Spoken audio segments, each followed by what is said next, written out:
بسم اللہ الرحمن الرحیم کہ کس ادب کو سامنے رکھتے ہوئے قربانی کرنی، کون سے آداب ہیں؟ پہلا ادب تو یہ ہے کہ آپ قربانی خریدتے وقت کیا کریں۔ آپ کو 4 کام کرنے ہیں۔ قربانی اپنے حلال مال سے لینی ہے، قربانی کا جانور وہ لینا ہے جس کا شریعت میں تذکرہ آگا ہے، 8 ازواج من الضأن 2 ومن المعز 2 قل الذکرین حرم ام الانثیین۔ وہ اونٹ ہے، وہ گائے ہے، وہ بھیڑ بکری ہے، مذکر اور مؤنث، یہ 8 جانوروں میں سے کوئی جانور آپ نے خریدنا ہے۔ تیسری بات یہ ہے کہ آپ نے اس کی عمر کو دیکھنا ہے، عمر کتنی ہونی چاہیے۔ اگر اونٹ ہے تو کم از کم اس کی عمر تو 5 سال ہونی چاہیے، اور 5 سال میں عموماً وہ دوندہ ہو جاتا ہے۔ گائے مذکر مؤنث ہے تو کم از کم 2 سال تو ہونی چاہیے، بعض علاقوں میں 2 سال کی گائے دوندی ہو جاتی ہے۔ اس طرح بکری مذکر مؤنث ہے تو کبھی بھی دوندے کے بغیر وہ قربانی لگے گی نہیں۔ اور اگر آپ کے پاس بھیڑ ہے یا دمبا ہے، اگر اس کی 1 سال عمر ہوگی ہے تو پھر بھی آپ کر سکتے ہیں۔ یہ شریعت نے اس کا وزن بتایا ہے، لا تذبحوا الا مسنّا، جانور وہ کرو جو دوندہ ہو۔ اور دوسری روایت میں آتا ہے سنیّا فصاعدا، دوندہ یا اس سے زیادہ، وہ چوگا اور چھگا بھی ہو سکتا ہے۔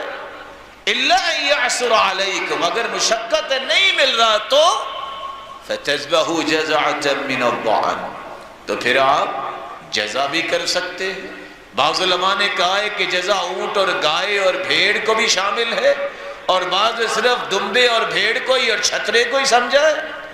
اس لیے 1 سال کا اعلان آپ نے دوبارہ کروا دیا، فرمایا ان الجزع یوفی مما یوفی منہ السنی، جس طرح دوندہ لگ جاتا ہے 1 سال کا چھترا اور بھیڑ بھی اس کو قربان آپ کر سکتے ہیں۔ آپ کو ایک چوتھا ادب بھی یاد رکھنا ہے، یہ جتنے جانور آپ نے اونٹ مذکر مؤنث، گائے مذکر مؤنث اور بھیڑ بکری مذکر مؤنث خریدنی ہے، 4 عیبوں سے وہ قربانی پاک ہونی چاہیے۔ ایسا لنگڑا جانور نہ لیجئے گا جس کا لنگڑا پن واضح ہو، ایسا بیمار جانور نہ لیجئے گا جس کی بیماری واضح ہو، ایسا کانا جانور جس کا کانا پن ظاہر ہو۔ اس کا مطلب ہے نبینی جانور تو کرنا ہی نہیں، اگر کانا پن واضح ہے تو وہ نہیں ہوگا تو نبینا کیسے ہوگا۔ اور ایسا جانور جس کے دماغ ہی نہیں ہے، اس کو چلاؤ دائیں اور وہ بائیں چلتا ہے۔ یہ 4 قسم کے عیب اگر ہوں تو جتنا بھی مہنگا جانور ہے، جتنا بھی خوبصورت جانور ہے، میرے بھائی وہ قربانی پہ نہیں لگے گا، وہ آپ کی پسند ہے، گوشت کھا لیں۔ یہ چوتھا ادب ہے۔ راوی کہتے ہیں میں دیکھتا ہوں کہ بعض کا معمولی سا کان جو ہے اور سینگ کو کچھ ہوتا ہے، تو صحابی کہتے ہیں ما کرہت فدعہ ولا تحرمہ علی احد، یہ چھوٹی سی معمولی سی بات کو تم نہیں پسند کرتے، تم نہ کرنا، لوگوں پہ حرام نہ کرنا۔ تو ان 4 چیزوں کو ضرور دیکھنا چاہیے۔ رسول اکرم صلی اللہ علیہ وسلم نے ایک 5واں ادب بھی بتایا ہے، جب تم یہ قربانی کے جانور خریدتے وقت یہ دیکھو کہ یہ 4 چیزیں نہیں ہیں تو آپ قربانی کا جانور خرید لو، لیکن خریدتے وقت یہ یاد رکھنا چاہیے جو آپ نے ابھی حدیث سنی ہے کہ مجھے اجر کیسے زیادہ مل سکتا ہے۔ بعض کہتے ہیں چونکہ اللہ کے رسول نے مینڈے کیے ہیں تو مینڈا کرنا چاہیے، وہ افضل ہے۔ کچھ علماء کہتے ہیں آپ نے اونٹ بھی تو کیے ہیں، جتنا بڑا جانور ہوگا اتنا بڑا ثواب ہوگا، لیکن حدیث آپ نے سنی آپ سفید رنگ کا کریں گے تو 2 قربانیوں کے برابر ہوگا۔ ایک چھٹا ادب بھی ہے، رسول اکرم صلی اللہ علیہ وآلہ وسلم نے فرمایا آپ جس جانور کی قربانی کرنا چاہتے ہیں اس کے بارے میں یہ بھی سمجھیے، اگر آپ نے گائے کرنی ہے تو 7 حصے ہوں گے، اگر آپ نے بھیڑ بکری مذکر مؤنث کرنی ہے تو 1 آدمی کا ہوگا۔ کچھ لوگ سوال کرتے ہیں جی عقیقے بھی رہتے ہیں تو کیا خیال ہے 1 حصہ گائے کا وہ تو قربانی کا کر لیں، بچے بھی میرے کو 2-4 رہتے ہیں ان کے عقیقے بھی کر لیں۔ میرے محترم بھائی، عقیقے کے لیے مستقل جان اللہ کو پیش کرتے ہیں، اگر بیٹا ہے تو 2 بکریاں یا 2 بکرے یا 2 چھتریاں یا 2 چھترے مستقل جان حصے میں نہیں آئے گا. بیٹی ہے تو 1 جانور. اونٹ ہے تو حدیث کہتی ہے کہ اس میں 7 حصے ہیں. بعض احادیث میں آیا ہے کہ صحابہ نے 10 حصے کیے. کیوں کیے؟ جب وہ حج پہ گئے وہاں بکریاں اتنی مہنگی ہوگی کہ 1 اونٹ 10 بکریوں جتنا مہنگا ہو گیا تو ملتا ہی نہیں تھا. اس لیے اللہ کے رسول نے فرمایا اس کے 10 حصے کرو. لیکن یہاں تو کوئی مشکل نہیں ہے تو 7 حصے اونٹ کے کیے جائیں گے اور 7 حصے گائے کے کیے جائیں گے. رسول اکرم صلی اللہ علیہ وآلہ وسلم نے ایک 7واں ادب بیان کیا. اگر آپ نے اونٹ ذبح کرنا ہے تو اس کا طریقہ یہ ہے کہ آپ اسے لٹائیں گے نہیں، آپ کھڑا کریں، اس کی اگلی بائیں ٹانگ کو باندھیں اور اس کی ہنسلی پہ تیز دھار آلہ کو مارے. خون نکلے گا، پھر گرے گا تو پھر آپ نے اس کی چمڑی تو اتار دی. اس کے علاوہ آپ نے گائے یا بھیڑ بکری مذکر مؤنث جو بھی ذبح کرنا آپ لٹا کے کریں گے. لیکن ہر 2 جانور کو ذبح کرتے وقت 8واں ادب یہ ہے بسم اللہ اللہ اکبر، یہ پڑھ کے آپ کو ذبح کرو.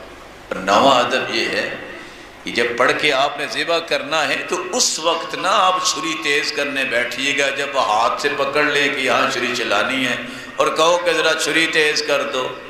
اچھا باندھ کے پوری برادری اوپر بٹھا کے آپ جا کے کہو کہ ذرا میں تہمت جو ہے ذرا ٹائٹ کر کے باندھ لوں. حدیث میں آتا ہے کہ جب آپ نے یہ کام کرنا ہے فَلْيُجَهِّزْ، اپنے آپ کو پہلے تیار کرو. پھر فرمایا ان تحد الشفارہ، پہلے چھری کو تیز کرو. اور 10واں ادب بتایا وَأَن تُوَارَ عَنِ الْبَهَائِمِ، ایک جانور کو دوسرے جانور کے سامنے نہ ذبح کرو. 11واں ادب بتایا کہ اس کو دھکا دے کے اس کی دم سے کھینچ کے ٹانگ سے کھینچ کے نہ لاؤ. خود سافلتہا، اس کو احترام سے لے کے آؤ. تم لے کے جا رہے ہو موت کی طرف، سقھا الی الموت سوقا جمیلا، ذرا اچھے طریقے سے لے جاؤ. یہ قربانی اللہ کی راہ میں دے رہے ہو. اتنی بھی کالی کیا ہے کہ آپ کو میرے پیٹ میں آئے ہو، تم اللہ کے ہاں مقام حاصل کرنے لگے ہو. اور جب ایک شخص نے چھری تیز کر رہا تھا اور جانور کو لٹایا ہوا تھا تو سیدنا عمر نے ایک کوڑا لگایا، کہا اتريد ان تميتها موتا، اس کو 2 موتیں دینا چاہتے ہو؟ تمہیں پہلے نہیں یاد آیا چھری تیز کرنے کو؟ یہ آداب ہے. رسول اکرم صلی اللہ علیہ وسلم نے ایک 12واں ادب بھی بیان کیا ہے. آپ اپنے گھر والوں کی طرف سے 1 بکری بھی کر سکتے ہیں، جیسے ابو ایوب انصاری کہتے ہیں، پورے گھر کی طرف سے. آپ چاہیں تو 2 جانور کر لیں، اللہ نے استطاعت دی ہے تو 10 کر لیں، 100 کر لیں، لیکن مقصود اللہ کی رضا ہو. شہرت کے لیے اگر آپ 1 بھی کریں گے تو قبول نہیں، اللہ کی رضا کے لیے 100 بھی کریں گے تو اللہ اسے قبول کرے گا. ایک 13واں ادب بھی ہے. اللہ کے رسول کا فرمان ہے کہ تم ذبح کرتے وقت احسان کیا کرو. اللہ کے رسول احسان کیسے ہوگا؟ فرمایا چھری کو تیز کر لینا، اچھی طرح چھری چلانا تاکہ اس کی جلدی جان نکل جائے. یہ احسان ہے قربانی کے ساتھ. آج عام طور پہ ہوتا یہ ہے جب قربانی کرنے لگتے ہیں 4-6 لوگ اوپر بیٹھ جاتے ہیں، بہت بڑا ظلم. آپ اس کو اچھی طرح باندھو، اتنے کو لوگ اس کی رسی کو پکڑ لیں، سنبھال لیں جو سنبھال سکتے ہیں. جب چھری اچھے طریقے سے آپ پھیر لیتے ہیں اور اس کی شہرت کٹ جاتی ہے، الودجین جو گلینڈز ہے اس کی دائیں طرف اور بائیں طرف یہ کٹ جاتی ہے، تو پھر تھوڑا سا اس کو سکون دو تاکہ اس کی جلدی روح نکل جائے. اگر آپ دباتے رہیں گے اس کی جلدی جان نہیں نکلتی. اور کبھی اس کی گردن نہ توڑو جس کو لوگ کہتے جی من کا توڑ دیا. یاد رکھنا اس سے خون پورا نہیں نکلتا، جو خون گوشت میں رہ جاتا ہے یہ بیماریوں کا باعث بنتا ہے. آپ اس کا خون اچھے طریقے سے نکلنے دیجیے. بہت جلدی ہوتی ہے کیونکہ کچھ لوگوں کو کسی اور جگہ جا کے بھی قربان کرنا، کہتے پانی لاؤ بھی، پانی لاؤ، اس کا خون وہاں روک لیتے ہیں. نہیں، اس کا خون اچھی طرح بہنے دو تاکہ اچھے طریقے سے خون نکل جائے اور گوشت اتنا ہی زیادہ پاکیزہ اور بیماریوں سے دور ہو. اس کا 14واں ادب یہ ہے، رسول اکرم صلی اللہ علیہ وسلم نے فرمایا مرد بھی قربانی کر سکتا ہے، عورت بھی قربانی کر سکتی ہے. حدیث میں آتا ہے ایک عورت نے بکری کو ذبح کیا، صحابہ نے پوچھا صحیح بخاری کی روایت آپ نے فرمایا اس کو کھا لو۔ یہ آپ کی سوچی ہوئی باتیں ہیں کہ عورت ذبح کرے گی تو حرام ہو جائے گا، شریعت نے اس کو حرام نہیں کہا۔ اسی سیدنا ابو موسیٰ اشعری رضی اللہ تعالی عنہ، انہوں نے اپنی بیٹیوں سے کہا تھا جاؤ اپنی اپنی قربانیاں کرو۔ ایک ادب یہ بھی آپ نے بتایا کہ آپ کسی سے قربانی میں مدد بھی لے سکتے ہیں۔ اللہ کے رسول صلی اللہ علیہ وسلم نے قربانی کو لٹایا اور سیدنا عبداللہ ابن عمر روایت کرتے اور بلایا کہ آؤ میرے ساتھ لگو اور آ کے قربانی میں میری مدد کرو۔ آپ ایسا جانور بھی ذبح کر سکتے ہیں، 15واں ادب یہ ہے جو خسی کیا ہوا ہو، اور ایسا جانور بھی کر سکتے ہیں جو خسی نہ کیا ہو۔ آپ صلی اللہ علیہ وسلم نے دونوں قسم کے جانور ذبح کیے ہیں، اقرنین املحین موجوعین، اور دوسری روایت میں آتا ہے اقرن فحیل، ایسے دو جانور ذبح کیے جن کو خسی کیا ہوا تھا، دونوں بڑے بڑے سینگوں والے تھے، اور آپ نے ایسا جانور بھی کیا جس کو خسی نہیں کیا گیا تھا لیکن بڑے بڑے سینگوں والا تھا، آپ نے اس کو بھی ذبح کیا۔ ایک 16واں ادب یہ ہے جو رسول اللہ صلی اللہ علیہ وآلہ وسلم نے بیان کیا ہے کہ جب آپ قربانی کرتے ہیں تو پھر آپ اپنے گھر والوں کو بھی شریک کرتے ہیں، یا دنیا سے جو جا چکے ہیں ان کو بھی شریک کر سکتے ہیں۔ آپ نے خود جب چھری چلائی تو فرمایا اللہم ھذا عنی وعن امتی من لم یضحی من امتی من شہد لک بالتوحید وشہد لی بالبلاغ، اللہ یہ میری طرف سے، میرے اہل و عیال کی طرف سے اور میری امت میں سے ان لوگوں کی طرف سے جنہوں نے قربانی نہیں کی، لیکن شرط کیا بیان کر دی، جو توحید والے ہیں اور میری رسالت کو مانتے ہیں۔ تو آپ اپنے جانے والوں کو اپنی قربانی میں شریک کر سکتے ہیں۔ 17واں ادب یہ ہے، رسول اللہ صلی اللہ علیہ وسلم نے فرمایا کل ایام التشریق ذبح، قربانی کے دن ایام تشریق کے بھی قربانی کے دن ہیں۔ 10 ذی الحجہ کو قربانی کرنا افضل، 11، 12 اور 13 کی مغرب سے پہلے پہلے آپ قربانی کر سکتے ہیں۔ آپ صلی اللہ علیہ وسلم نے ایک 18ویں بات بھی سمجھائی ہے، اور وہ یہ ہے کہ جب قربانی کرو فَلْيَأْكُلْ مِنْ أُضْحِيَتِي، خود بھی کھا سکتے ہو، سارا تقسیم ہی نہ کرو اور سارا رکھ ہی لو اور تقسیم نہ کرو، یہ بھی اچھی بات نہیں ہے۔ اسلام کے اندر ابتدا میں صرف 3 دن تک گوشت ذخیرہ کیا جا سکتا تھا، اس کے بعد ذخیرہ نہیں کیا جا سکتا، لیکن بعد میں اللہ کے رسول نے اجازت دے دی اور فرمایا کہ اب اللہ نے وسعت دے دی ہے، آپ زیادہ دن میں ذخیرہ کر سکتے ہیں اس گوشت کو۔ وَكُلُوا مِنْهَا، کھاؤ، وَأَطْعِمُوا الْبَائِسَ الْفَقِيرَ، ایسے انسان کو دو جو فقیر ہے، مجبور ہے، وَأَطْعِمُوا الْقَانِعَ وَالْمُعْتَرَّ، ایسا انسان جو قناعت کرنے والا ہے، جو مانگتا نہیں ہے، سفید پوش ہے، اس تک بھی پہنچاؤ۔ اور دوسری روایت کے الفاظ ہے کُلُوا وَأَطْعِمُوا وَادَّخِرُوا، کھاؤ، کھلاؤ، اور تم سنبھال بھی سکتے ہو، اگر زیادہ جانور ہے تو آپ رکھ سکتے ہیں۔ بلکہ سیدنا علی رضی اللہ تعالیٰ عنہ جب تشریف لائے تو سیدہ عائشہ نے ان کے لیے کھانا پیش کیا، پوچھا یہ گوشت کون سا ہے؟ فرمایا یہ قربانی کا گوشت۔ کہا میں تو اللہ کے رسول سے پہلے پوچھوں گا، آپ سے پوچھا تو آپ نے فرمایا کلوہ من ذی الحجہ الی ذی الحجہ، ایک ذی الحجہ سے دوسرے ذی الحجہ تک بھی آپ کھا سکتے ہیں۔ یہ نہ ہو کہ باقی سارے مسائل بھول جائے، صرف یہ حدیث یاد رہے، بس فریجے بھرنے ہیں، ان مسکینوں کا خیال کیا کریں۔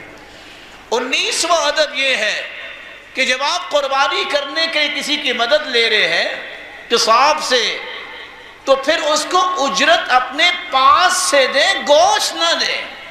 خیر خواہی کی بنیاد پہ آپ گوشت دے سکتے ہیں، لیکن بطور اجرت کھال یا گوشت دینا جائز نہیں ہے، کیونکہ حدیث کہتی ہے، صحابی کہتے ہیں کُنَّا نُعْتِي مِنْ عِنْدِنَا، ہم یہ اجرت اپنے پاس سے دیا کرتے تھے۔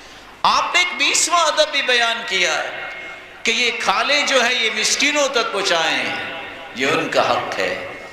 میں بڑے ادب سے یہ بات کہتا آیا ہوں آج تک اور آج بھی کہوں گا، میرے بھائی، دین جو ہے یہ خالص دنیا تک پہنچانا چاہیے۔ بہت مدرسے ہیں، بہت ہاسپٹل ہیں، بہت جگہ ہیں، یہ ساری کی ساری جگہوں کی مدد کیا کریں، لیکن صحیح مسلم کی روایت کے مطابق قربانیوں کی کھالیں مسکینوں کو دیا کریں، مت کسی کے بینر کو دیکھیں۔ میں خود ایک کالج اور مدرسہ چلاتا ہوں، میں نے آج تک اعلان نہیں کیا، کیونکہ اگر اللہ کے رسول نے حکم دے دیا ہے، میری جرت کیا ہے کہ بس حکم کو توڑوں۔ رمضان بھی ہو تو پھر بھی لوگ کسی اور طرف فنڈز لے جاتے ہیں، فقیروں کو دیا کریں، وہ ان کا خیال کیا کرے۔ سلف صالحین تو کوئی فقیر آتا، آج تو لوگ دھکے دیتے ہیں، کہتے ہیں ختم نہیں ہوتے، وہ آگے بڑھ کے ہاتھ پکڑ کے اس کو بوسہ دیتے کہ یہ ہاتھ ہے جو قیامت کو ہمیں عظمتیں دلائے گا۔ آپ صلی اللہ علیہ وآلہ وسلم نے یہ آداب بیان کیے ہیں۔ میری اللہ عز و جلال سے دعا ہے ان 20 آداب کی روشنی میں ہمیں قربانی کرنے کی توفیق عطا فرمائے۔ وآخر دعوانا الحمدللہ۔